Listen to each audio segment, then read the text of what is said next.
Վիկտորիա Պողոսյան, Իզմիրլյան բժշկական կենտրոնի պրոկտոլոգ, կրթություն։ 2004-ից 2007 թվականներին սովորել է Երևանի պետական հենակետային բժշկական քոլեջում քույրական գործ մասնագիտությամբ։ 2011-ից 2017 թվականներին կրթություն է ստացել Հայկական բժշկական ինստիտուտի ընդհանուր բժշկության ֆակուլտետում։ 2017-ից 2020 թվականներին Երևանի պետական բժշկական համալսարանի ընդհանուր բժշկության ֆակուլտետի կլինիկական օրդինատուրայում։ Մասնագիտական գործունեություն։ 2008-ից 2019 թվականներին աշխատել է Իզմիրլյան բժշկական կենտրոնում որպես պրոկտոլոգիական բաժանմունքի վիրակապարանի բուժքույր։ 2019 թվականից առ այսօր Իզմիրլյան բժշկական կենտրոնում աշխատում է որպես վիրաբույժ պրոկտոլոգ։ Վերապատրաստում։ 2024 թվականին մասնակցել է դատափորձագիտության դերն ու նշանակությունը իրավական համակարգում վերապատրաստմանը։ Ինչ է իրենից ներկայացնում ուղիղ աղիքի ճաքը։ Ուղիղ աղիքի ճաքը պրոկտոլոգիական ամենատարածված հիվանդություններից մեկն է։ Ուղիղ աղիքի ճաքը հետանցքի մաշկի ճեղքանման դեֆեկտն է։ Ինչ նշաններ են լինում ուղիղ աղիքի ճաքի ժամանակ։ Բուժառուները մասնավորապես գանգատվում են դեֆեկացիայի ակտի ժամանակ ցավերից, արյունից, դիսկոմֆորտից, այրոցի զգացողությունից, երբեմն սպազմից, անալ սպազմից, որը բերում է կղազատման ժամանակ ոչ լիարժեք դատարկվելուն։ Որոնք են ուղիղ աղիքի ճաքի առաջացման պատճառները եւ ինչպես կարելի է կանխարգելել։ Հիմնականում ճաքը առաջանում է փորկապությունից, փորլուծությունից, հետծննդաբերական շրջանում, նաև կապ ունի սննդակարգը, առողջ սնունդով պետք է սնվենք, ֆիզիկական ոչ ակտիվ լինելը, այսինքն պասիվ են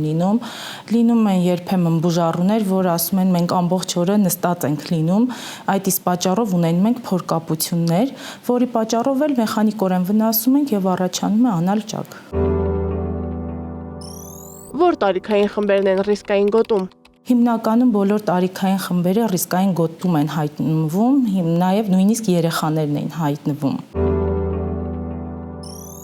Ինչ բուժում է նախատեսվում ուղիղ աղիքի ճաքի դեպքում։ Ուղիղ աղիքի ճաքի դեպքում տեսեք, այսպեսին է լինում, ունենք սուր եւ քրոնիկ ճաքեր։ Սուր ճաքերի դեպքում կատարում են կոնսերվատիվ բուժում դեղորայքների, մոմիկի եւ քսուկի տեսքով, իսկ արդեն քրոնիկ փուլում, որը պարբերաբար տալիս է սրացումներ, կատարում ենք արդեն վիրաբուժական, վիրահատական եղանակով։ Ինչպիսին է հետվիրահատական ընթացքը եւ ինչ բարդություններ կարող են առաջանալ։ Ամեն մարդ անհատ է, ցավային շեմը տարբեր է լինում,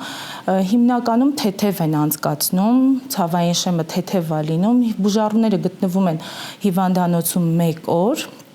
որից հետո դուրս են գրվում, տրվում են խորհուրդներ, ամիս-ամիսուկես գտնվում են մեր հսկողության տակ մինչև վերքի ամբողջական լավացում, մոտավորապես 1 շաբաթվա կտրվածքով հետվիրահատական ցավեր են լինում կղազատումից հետո, այնուհետև լավացում է գնում։ Եթե բժիշկ չդառնայիք, ինչ մասնագիտություն կընտրեիք։ Նորից բժիշկ կդառնայի, որտեղ փոքրուց երազել եմ։